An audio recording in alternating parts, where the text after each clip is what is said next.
देख रहे हैं जय हिंद मीडिया। चैनल को सब्सक्राइब करें, खबरों को लाइक और शेयर करें। धनबाद गोविंदपुर प्रखंड के गोविंदपुर पूर्वी पंचायत भवन में वाम छात्र मोर्चा के बैनर तले धनबाद जिला के महाविद्यालयों में इंटरमीडिएट का नामांकन नहीं होने के कारण छात्र नेता अफरोज अंसारी ने प्रेस वार्ता की।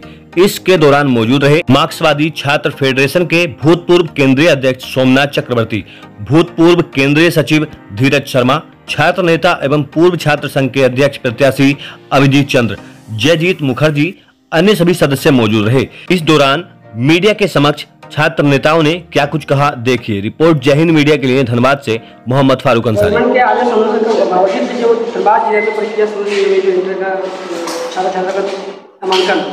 अगला जो है वो कदम क्या रहेगा? देखिए, इंटरमीडिएट जो है वो झारखंड एकेडमिक काउंसिल के माध्यम से उसकी पढ़ाई होती है और जो ग्रेजुएशन की जो पढ़ाई होती है वो तमाम विश्वविद्यालयों के आधार पर और विश्वविद्यालयों के माध्यम से उसकी पढ़ाई होती है। जो अंगीभूत कॉलेज है वो विश्वविद्यालय के अधीन आता है और वो अंगीभूत कॉलेज जो है वो विश्वविद्यालय के स्नातक और आपका क्या बोलते हैं पीजी के छात्रों के पढ़ने की वो जगह है। तो इस आधार पर अगर देखा जाए तो ये एक आदर्शवादिता का स्थिति है, एक आदर्श निर्णय की बात है कि जहाँ पर जो है इंटर के जो है वो चूँकि सरकार का पुराना निर्णय के अनुसार वो जो है आपका माध्यमिक परीक्षा के अंतर्गत उसकी पढ़ाई होगी और ग्रेजुएशन के अंतर्गत में जो है कॉलेजेस की जो पढ़ाई है वो उनके आधार पर होगी। ये बहुत आदर्श स्थिति की बात है, लेकिन ये आदर्श स्थिति के लिए जो आधारभूत संरचना होती है, क्या वो आधारभूत संरचना झारखंड के पास या धनबाद जैसे इतने बड़े जिले के पास जिसके अधिकतर जो एरियाज़ है वो माइनिंग एरिया है, सुदूर क्षेत्र है, ग्रामीण क्षेत्र है, उसके पास इतनी आधारभूत संरचना है कि आप एक आदर्श स्थिति की बात करते हैं? इसके पहले भी स्नातक के समय में जब CBCS को लाया गया, उसके बाद NEP को लाया गया, उस समय भी हम लोगों ने इसका विरोध किया था। हमने कहा था कि जिस आधार स्थिति की बात आप सीटों की संख्या में कटौती की बात कर रहे हैं, इससे छात्र छात्राएं जो हैं वो पढ़ाई से वंचित रह जाएंगे। एक तो जो शिक्षा दर यहाँ का कोई बहुत ज़्यादा अच्छा नहीं है, बहुत मुश्किल से सुदूर ग्रामीण क्षेत्रों की आदिवासी छात्र छात्राएँ, सवर्णों की और अदर कास्टों की भी जो महिलाएँ हैं, लड़कियाँ हैं, अल्पसंख्यक माइनॉरिटी कम्युनिटी की जो लड़कियाँ हैं वो बहुत मुश्किल से पढ़ाई कर पा रही थी। उनकी जो शिक्षा दर है वो बहुत मुश्किल से आगे बढ़ पा रही थी और ऐसे समय में सीटों की कटौती कर देना, अगर आसानी से नामांकन हो जाता था तो कम से कम अभिभावक उनको पढ़ने की छूट देते थे, लेकिन वो ऐसे ही पढ़ाना नहीं चाहते और उसके बाद फिर जद्दोजहद करके उनका पढ़ाई शुरू करवाना। तो ये आदर्श स्थिति की बात है, जो आदर्श स्थिति हमको नहीं लगता यहाँ पर संभव है। आप बिना आधारभूत संरचना खड़ा किए उसको लागू नहीं कर सकते हैं। तो इसी तरीके से सरकार ने पहले आनन फानन में ये निर्णय लिया गया कि हम इसको बंद करेंगे। UGC ने जब स्पष्ट किया कि ऐसा उनका कोई गाइडलाइन नहीं है कि आप बंद कर दीजिए, तब ये बैकफुट पर आए। उसके बाद है कि जो कोयलांचल में हम लोगों ने कोयलांचल यूनिवर्सिटी की लड़ाई लड़ी, हम लोगों ने सड़क से लेकर के सदन तक इसकी लड़ाई लड़ी है। उस समय हम लोग सारे लोग मार्क्सवादी छात्र फेडरेशन के बैनर तले आंदोलन करते थे और सड़क से लेकर के संघर्ष तक हम लोग सदन तक हम लोग का संघर्ष रहा इस विश्वविद्यालय को लाने के लिए। और एक उम्मीद था कि कोयलांचल जो है ये काले हीरे का खान है और यहाँ पर जो है आपका क्या बोलते हैं तमाम तरह की हमारे पास सुविधाएं थी, अपना IIT IIM था, हमारे पास अपना मेडिकल कॉलेज था, तो ये एक बड़ा विश्वविद्यालय बनेगा और ये विश्वविद्यालय आगे जाएगा। लेकिन यहाँ का दुर्भाग्य रहा कि यहाँ पे ऐसे ऐसे कुलपति महोदय भेटाते रहे शुरू से कि आज जो है ये एक झोला छाप विश्वविद्यालय बन गया है और इसके तमाम निर्णय हम लोग देखते हैं, परीक्षा से लेकर के, छात्रों के रिजल्ट से लेकर के और आपका क्या बोलते हैं कि पढ़ाई का स्तर से लेकर के, ये जब इसकी पूरी परीक्षा विभाग ही करप्ट है तो ये तो एक झोला छाप विश्वविद्यालय है ना। सबसे प्रमुख चीज़ होता है परीक्षा विभाग, और परीक्षा विभाग ये पूरी तरीके से करप्ट है। कभी कुछ मार्कशीट आ जाएगा, कभी कुछ मार्कशीट आ जाएगा, एक लड़की के नाम पे 2 मार्कशीट आ जाएगा, परीक्षा दिया श्याम सिंह का फोटो छपेगा। उतना छोड़िए, यही वो विश्वविद्यालय है जहाँ एडमिट कार्ड में ऐश्वर्या राय का फोटो छपा था। आप लोग को याद होगा, एडमिट कार्ड में लड़की के जगह पर उसका हीरोइन का फोटो छपा था। तो ये इस विश्वविद्यालय का स्तर बन गया है और यहाँ के तमाम जो निर्णय है जो यहाँ के कुलपति के द्वारा और तमाम जो निर्णय है जो यहाँ के मैनेजमेंट के द्वारा लिया जा रहा है, हम लोग समझते हैं एक तो इन लोगों ने राजनीतिक टॉक बंद कर दिया है, एक तो इन लोगों ने एक हिटलर शाही जो है उसको क्या बोलते हैं कि लागू कर देने का काम किया है। आप चल जाइए विश्वविद्यालय, पूरे देश में घूम लीजिए, पूरे देश के किसी विश्वविद्यालय पर आपको बंदूक का पहरा नहीं मिलेगा, लेकिन आपको कोयलांचल यूनिवर्सिटी में विनोद बिहारी महतो कोयलांचल यूनिवर्सिटी के गेट पर आपको बंदूक का पहरा मिलेगा। बहुत पहले किसी कवि ने लिखा था कि कलम पर बंदूक का पहरा है, और ये चीज़ आपको धनबाद में देखने को मिलेगा। पूरे देश में जो शुरुआत हुआ कि कलम पर पढ़ने लिखने वाले छात्रों पर, जहाँ से छात्र राजनीति सीखते हैं, जहाँ से छात्र इंजीनियरिंग सीखते हैं, जहाँ से छात्र दुनिया को देश को चलाना सीखते हैं, वहाँ पे बंदूक का पहरा खड़ा करके रखे हुए हैं VC साहब महोदय। इस चीज़ को आप लोग जा करके देख सकते हैं। विश्वविद्यालय के गेट पे आपको सबसे पहले दुनाली बंदूक दिखेगा, जहाँ पर आप कलम देखने की उम्मीद से जाएंगे, जहाँ पे आप शिक्षकों को सुनने की उम्मीद से जाएंगे, वहाँ पे आपको बंदूक का पहरा दिखेगा। और मेरा दावा है हम लोग छात्र आंदोलन के दौरान, छात्र संघर्षों के दौरान पूरे देश के तमाम विश्वविद्यालयों में हम लोगों ने सफर किया। देश के तमाम विश्वविद्यालयों में हम लोग गए हैं, कहीं पर हम लोगों ने कलम पर बंदूक का पहरा नहीं देखा। ये सिर्फ और सिर्फ ये कुलपति महोदय का देन है कि यहाँ कलम पर बंदूक का पहरा है।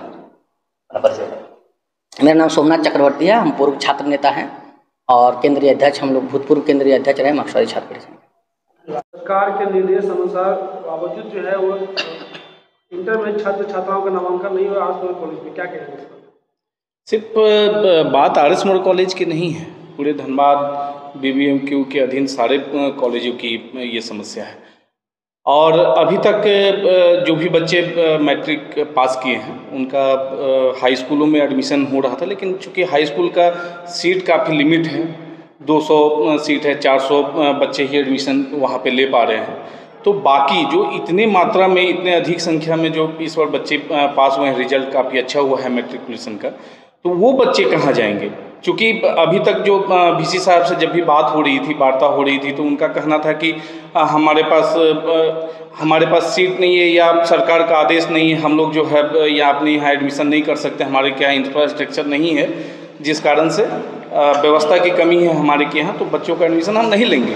तो ये कहीं से भी न्याय संगत नहीं है। अचानक से आप जो है इंटरमीडिएट की पढ़ाई बंद कर दीजिएगा तो फिर बच्चे कहाँ जाएंगे? तो बाकी छात्र संगठन इस पर आंदोलन भी किए, काफ़ी उग्र आंदोलन भी हुआ। तो उसके फलस्वरूप इनका ये कहना था VC साहब का कि सरकार का आदेश आएगा, आप सरकार से बात कीजिए, जैक से जाकर के बात कीजिए, तब हम एडमिशन चालू करेंगे। तो आंदोलन के बाद अब सरकार की बैठक हुई, सरकार ने तय किया कि नहीं भाई, इस बार जो है एडमिशन लिया जाए, धीरे धीरे करके जो है आप इंटरमीडिएट की जो है सीट कम कीजिए और उसके बाद पढ़ाई बंद कीजिए। तो अब जब सरकार का आदेश आ गया है, हमारे पास इसका प्रति हम लोग निकाल करके, जो सरकार का आदेश का कॉपी है ये हमारे पास में मौजूद है, तो अब क्यों नहीं एडमिशन ये लेते? चूँकि सारे कॉलेजों में बाकी जो यूनिवर्सिटियां हैं, आपका रांची विश्वविद्यालय हो गया, कोल्हान यूनिवर्सिटी हो गया, वहाँ पे एडमिशन चालू हो गया है, विनोबा भावे में चालू हो गया है।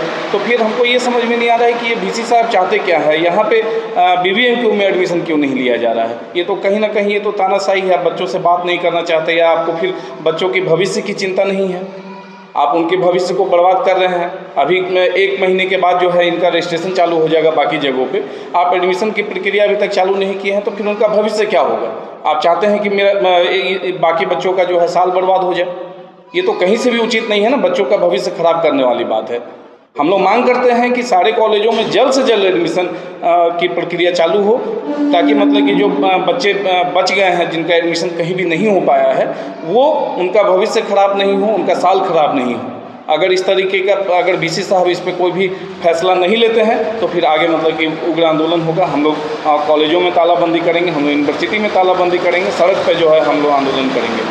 इस विषय पर VC साहब का कहना था कि आप सरकार से बात कीजिए। बाकी जो छात्र संगठन है, हमारे भी लोग गए, वहाँ पे वार्ता हुई, उनका कहना था कि सरकार का आदेश नहीं है, हम लोग जो है पढ़ाई बंद कर चुके हैं, तो हम लोग शुरू नहीं करेंगे जब तक सरकार का आदेश नहीं आएगा।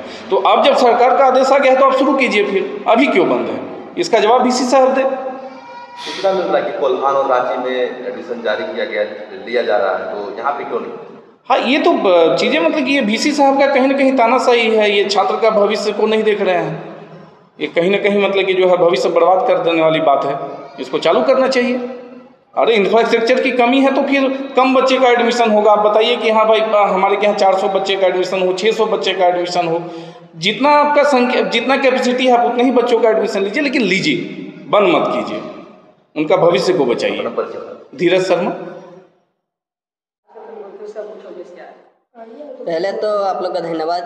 आज का इस प्रेस वार्ता का मुद्दा है कि इंटर एडमिशन को लेकर के धनबाद के कोयलांचल विश्वविद्यालय में तमाम छात्र संगठन द्वारा लगातार प्रोग्राम किया गया, प्रोटेस्ट किया गया, जिसके फलस्वरूप जैक द्वारा एक बैठक की गई। बैठक के बाद आदेशित किया गया विश्वविद्यालयों को कि इंटर में नामांकन लिया जाए, लेकिन विनोद बिहारी महतो कोयलांचल विश्वविद्यालय द्वारा अभी तक जो भी अंगीभूत कॉलेजेस हैं उन पे एडमिशन चालू नहीं किया गया, जिससे यहाँ के जो छात्र हैं, जो लोकल छात्र हैं, उनका नामांकन नहीं हो पा रहा है। अतः इसे चालू किया जाए, अन्यथा हम लोग ये आंदोलन की ओर अग्रसारित होंगे। अपना शुभ नाम और परिचय। मैं अभिजीत चंद्र, आर एस मोर कॉलेज के पूर्व छात्र हूँ।